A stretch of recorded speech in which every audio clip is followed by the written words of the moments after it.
being multidimensional is a good thing. So when you start thinking about streams of income, think of multiple streams of income. I wanted to preach, I'm called to preach. You know me from preaching, you know me from ministering the gospel, and I love what I do. But I had dreams for my children that were bigger than what I do. I did not want my children to have to fake being me in order to be successful. I wanted to create an entrepreneurial environment for them, and so I started investing in real estate, and I started building communities, and I'm getting ready to build more communities in America, and I'm looking for other places in the world where we can build these communities, these smart communities that are conducive to the future.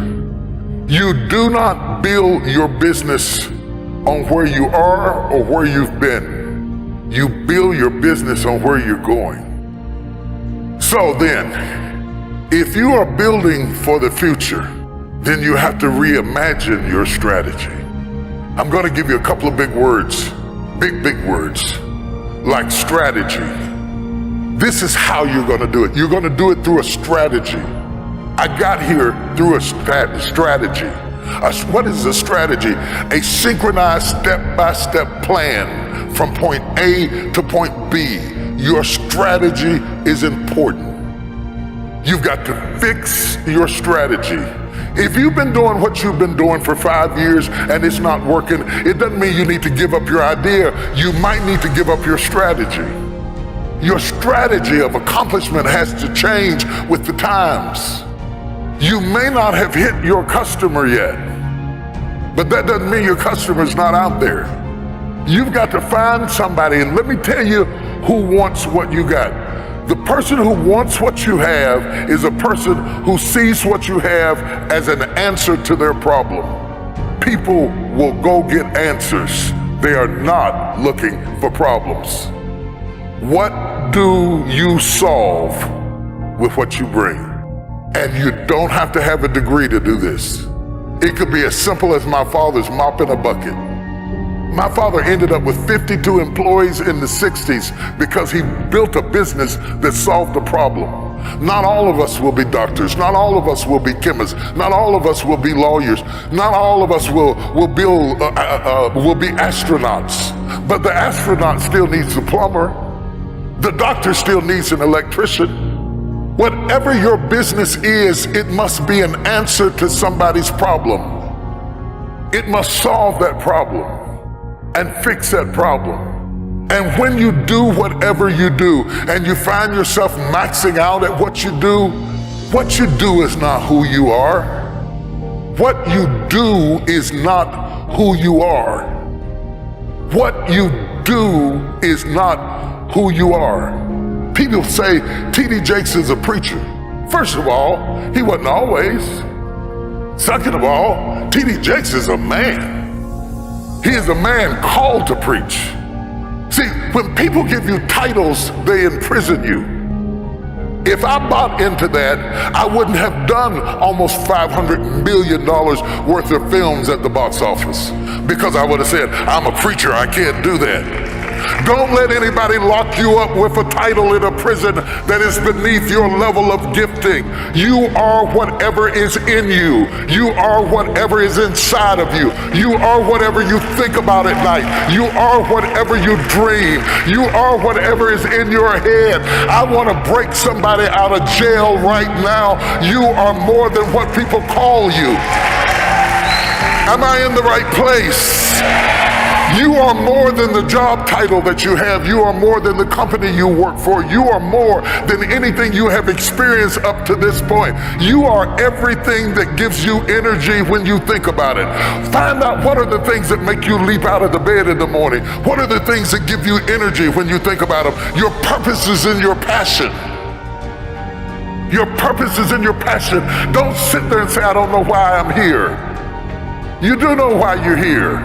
Find the thing that gives you energy when you do it. That ideas start teaming over in your head when you get in it. Find the thing that when you get into it, you're curious about it. You're attracted to it. You're drawn to it. Because whatever the anointing you respect is the anointing you receive. Oh, can I talk to you, somebody? The anointing you respect is the anointing you receive. So the person that you idolize, you probably idolize them because they're doing something that is in you. Other people ignore them. And you would walk a mile to hear them or see them or hear them sing or watch them build or hear them orate or whatever it is that they do. It's because it's in you. When I was 8 years old, I was sitting in the back of the car with my mother, and my mother was a speaker, and she went out and did public speaking. And I was sitting in the back of the car. At 8 years old, I said, right now I'm going to hear you speak. And they called me Miss Jake's son. But the time will come, you'll come to hear me speak, and they'll call you Tom Jake's mother. Instincts are inside of you, and they are never one-dimensional. You are more than your job. So if your job goes down, it doesn't mean you have to go down. While you're working for a company, never stop branding yourself. One of the problems that I find prevalent with millennials who, by the way, I love mentoring you above anybody. You are the best investment because you have the longest shelf life. You will outlast me, and you assure the fact that my work continues. I cannot have success without a successor, so I'm committed to you winning. Let me say that first of all. I am committed to you winning. The problem is, your strength is your weakness. You were raised with technology, which is a great strength, but it's also a great weakness. Because when you are raised with something that responds in predictable ways by touch, when you are placed in unpredictable situations, you don't do well. Because you expect people to respond like computers. They do not. People respond in unpredictable ways. And let me tell you something that you're gonna have to become more proficient in. Relationships. And relationships are not text. They're not tweets. They're communication. We are designed that we read more than language. I don't have to, like a minute ago, you were doing what you were doing. I didn't know what it meant, but I felt what it meant. So communication is more than speech. It's eye language, it's body language, it's voice inflection. All of those are tools. Because when you get ready to do business, people don't just do business with ideas. People do business with people. They do business with people. And you have to understand, in building that process, it is not like building a face page. There's work to it. And one of the mistakes we made, and when I say we, I mean my generation, I mean anybody that you admire. It may not be me, it may be Diddy, it may be Diddy, it may be Oprah, it may be Tyler Perry, it may be somebody you saw, maybe Beyonce. You see us after we arrive. You didn't see us when we struggled. So when you decide, I'm gonna be like him, you're coming in at the end of the movie. You missed the days I couldn't feed my kids. You missed the day that I went out in the field and gathered apples to feed my kids or used paper towels for diapers because I couldn't buy diapers. You came in later when you saw me on TV, and you want to leap over all of those no's to get to a yes. But it is the 400 no's that lady was talking about before the yes that makes you who you are. And when you get a no, you give up and say, this must not be it. That's not true. That woman got 399 no's before she got one yes. You have to have the resolve inside of yourself to resist the temptation to believe the detractors and to continue to believe the voice within. And why is that important? It is the strength you gain from your failures that make you strong enough to stand up to your success.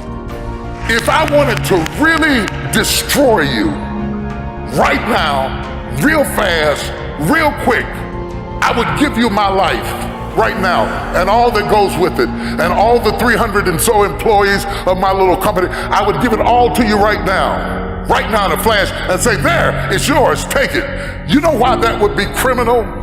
I didn't give you the struggle and the strife and the experience and the pain that created it.